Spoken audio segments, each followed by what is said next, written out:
Merci. Je vais présenter le point 16. Vous l'avez vu, on l'a eu à plusieurs moments, ce schéma de coopération et de mutualisation de la métropole nantaise sur la gestion documentaire des archives. Vous le savez, on était passé en niveau 2. Niveau 2, c'est, je le redis, l'animation de la gestion de la fonction des documents et des archives, plus le suivi des procédures et des versements élimination.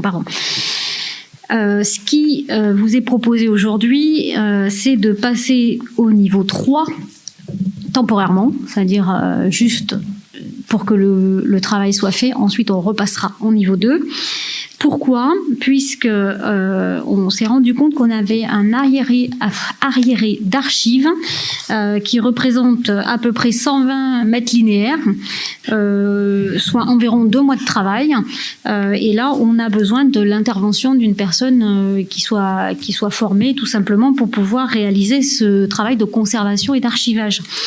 Donc, pour le niveau 1, niveau 2, vous le voyez, on règle par an 2675 €.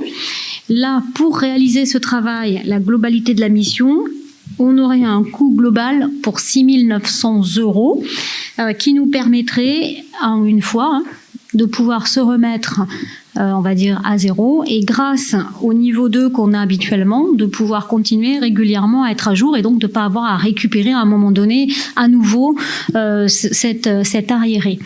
Pour information, on avait fait appel au centre de gestion en 2014, puisque le schéma de coopération des archives n'existait pas, cette mutualisation avec Nantes Métropole n'existait pas en 2014.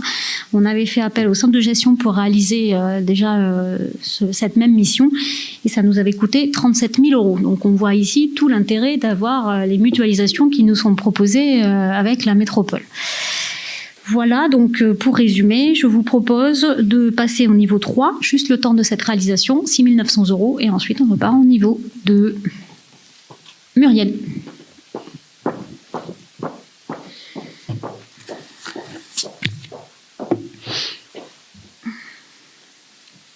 C'est une question bête, parce qu'on parle d'archivage, mais est-ce que tout nécessite un archivage, où on a archivé parce que pendant des années, c'était l'habitude, voilà. Et est-ce que, deuxième question, par rapport à ce constat, parce que c'est quand même un coût, est-ce qu'aujourd'hui, il y a possibilité de dématérialiser, ce qui ferait qu'on aurait moins archivé ? Je suis claire ? Alors, oui, je comprends tes questions. J'ai peut-être pas toutes les réponses, là, je t'avoue. Alors, sur le fait qu'on dématérialise, aujourd'hui, on le voit, notamment en urbanisme ou autre, on est beaucoup sur la dématérialisation, donc aujourd'hui, on va y venir de plus en plus. Donc là, maintenant, pour te dire si on sera dématérialisé à quel moment sur la globalité, je peux pas te répondre.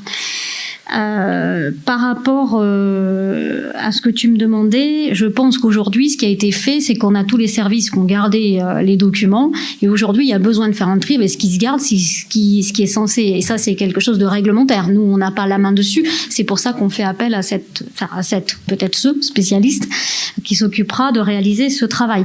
Mais effectivement, là, c'est le déplacement de plusieurs services, l'urbanisme, etc., qui a fait qu'on a tout stocké dans un local au CCAS.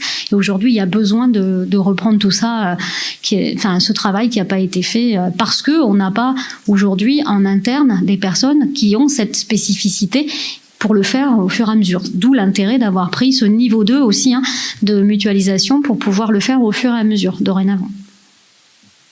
Est-ce que c'est plus clair ? Après, j'ai pas complètement répondu sur la démat, mais je pense que clairement, l'ambition aujourd'hui, c'est bien d'y aller.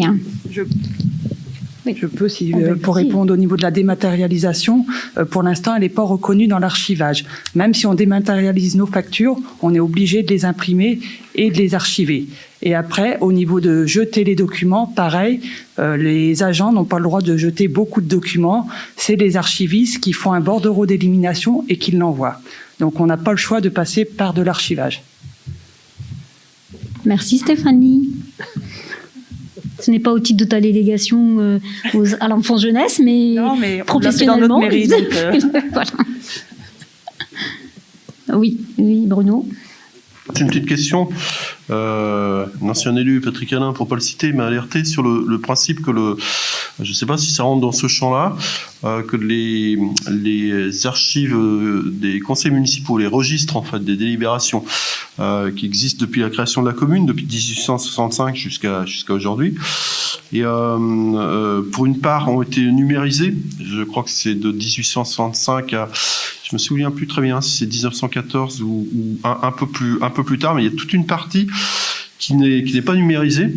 C'est stocké en mairie, hein, cette affaire-là, et on n'a pas de copie. Et donc c'est toute la ressource historique de la commune. Hein. Il y a beaucoup d'habitants qui viennent consulter ces registres. C'est parfois très très intéressant. Et en tous les cas, il y en a une bonne partie qui est non numérisée. Je rappelle que on a une commune à côté de la nôtre, c'est Pont-Saint-Martin, vous en souvenez, dont la mairie, l'hôtel de ville avait brûlé, et une partie de leurs archives qui ont disparu. Donc je m'interroge pour savoir si ça rentre dans ce champ-là ou non. Je pense oui, non. En tous les cas, il serait intéressant il serait urgent de se pencher sur cette question-là aussi, la numérisation de ce qui reste à faire en termes de registre. On n'a pas de double, hein. On n'a pas de copie. J'ai envie de dire, c'est au service qu'il faut que je m'adresse, mais là, je ne peux pas vous répondre. Hein. C'est trop technique. Hein. Sur ce passage niveau 3, temporairement, là, le temps de traiter ce linéaire, enfin, c'est 120 mètres linéaires. Est-ce que vous avez d'autres questions? Je propose de passer aux voix, du coup. Qui est contre? Qui s'abstient? Qui est pour? Merci.